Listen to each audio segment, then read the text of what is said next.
Assalamualaikum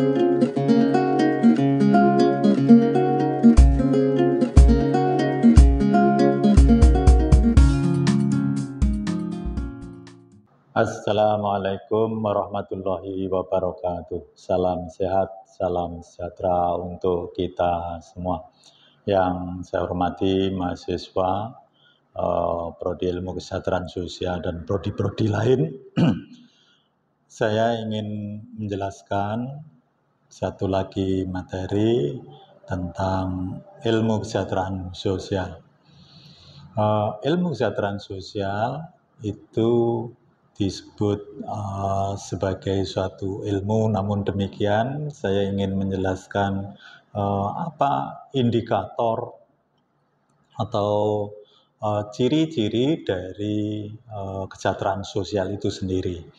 Kesejahteraan sosial itu indikatornya selalu berkembang dan terus berkembang. Di awal-awal tatkala ilmu kesejahteraan sosial ini muncul, kemudian melakukan pekerjaan sosial, indikatornya ada 3, yakni terpenuhinya kebutuhan pangan, terpenuhinya kebutuhan sandang, dan kemudian terpenuhinya kebutuhan papan.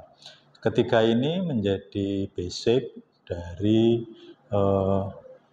kesejahteraan sosial atau kondisi kesejahteraan sosial di awal-awal di mana ilmu kesejahteraan sosial itu berkembang dan dipraktekkan di tengah-tengah kehidupan masyarakat.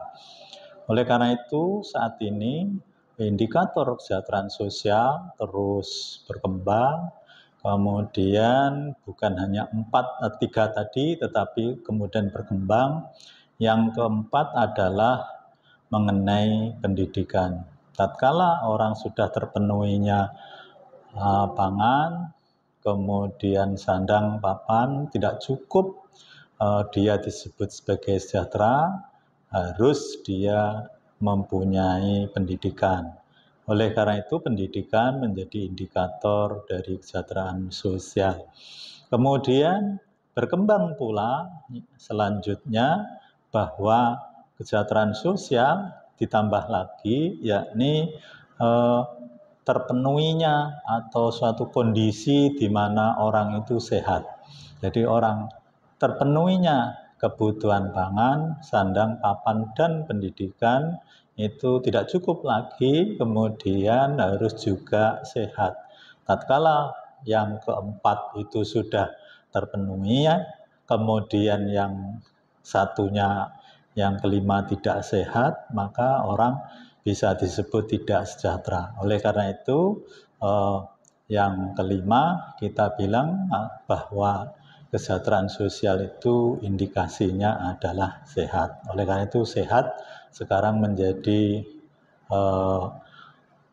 apa yang kita sebut dengan sehat baik lahir maupun batin. Oleh karena itu kita bisa mengatakan bahwa sejahtera harus sehat.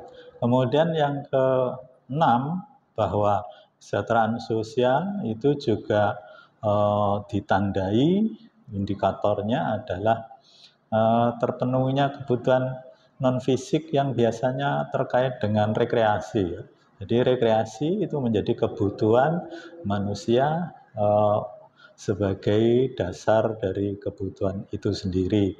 Jadi melihat sesuatu atau berwisata, ya, baik wisata budaya maupun wisata alam, itu juga menjadi pemuas kebutuhan atau terpenuhinya kebutuhan rohani, mungkin begitu, sehingga orang yang berwisata itu disebut sejahtera. Oleh karena itu, dari ke-6 indikator tersebut, yakni terpenuhi kebutuhan pangan, kebutuhan sandang, kemudian kebutuhan pendidikan, papan tadi, kemudian kebutuhan pendidikan, kemudian kebutuhan kesehatan dan kebutuhan rekreasi, ini menjadi indikator dari kesejahteraan sosial. Namun demikian ini saya perlu sampaikan bahwa keenam ini sesungguhnya manusia masih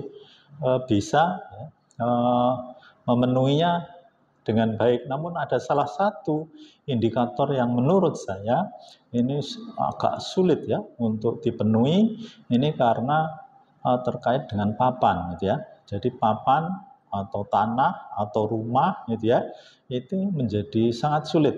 Apalagi sekarang ya harga-harga tanah untuk membangun rumah itu menjadi mahal. Banyak sekali di antara warga masyarakat yang tidak bisa memenuhi kebutuhan papan ini, kemudian mendirikan rumah-rumah seperti misalnya di samping-samping jalan kereta api, kemudian ada di samping-samping atau mungkin di dekat-dekat dengan sungai.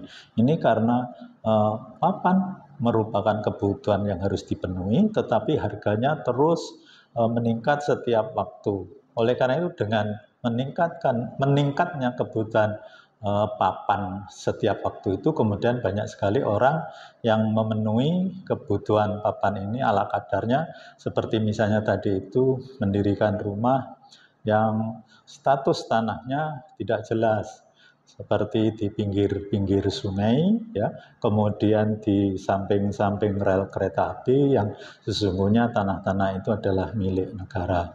Di negara-negara yang sudah maju, penduduknya juga relatif besar gitu ya, atau bahkan ada negara maju yang penduduknya kecil, itu kebutuhan akan papan ini diselenggarakan atau diupayakan oleh pemerintah. Bagaimana caranya?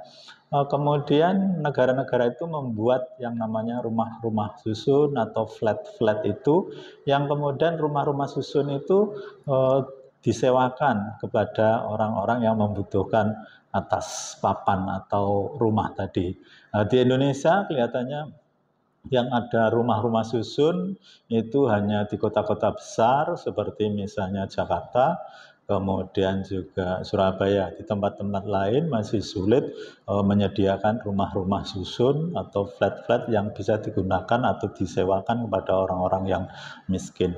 Orang-orang yang miskin ini kemungkinan juga karena dia tidak bisa membangun rumah dengan harga tanah yang mahal, kemungkinan juga tidak bisa menyewa rumah-rumah susun itu. Oleh karena itu kemudian tadi saya melihat atau kita bisa melihat semua bahwa mereka untuk memenuhi kebutuhan papan itu mendirikan rumah-rumah di samping rel-rel kereta api yang tidak seizin, kemudian juga mendirikan rumah-rumah yang ada di bantaran-bantaran sungai yang sesungguhnya tanah-tanah itu adalah milik negara. Oleh karena itu kalau kita misalnya terkait dengan welfare state gitu ya, negara sejahtera, sesungguhnya negara ini harus menyediakan rumah seperti yang ada di negara-negara maju sana gitu ya, mendirikan flat-flat untuk memenuhi kebutuhan akan papan bagi masyarakat kita. Oleh karena itu,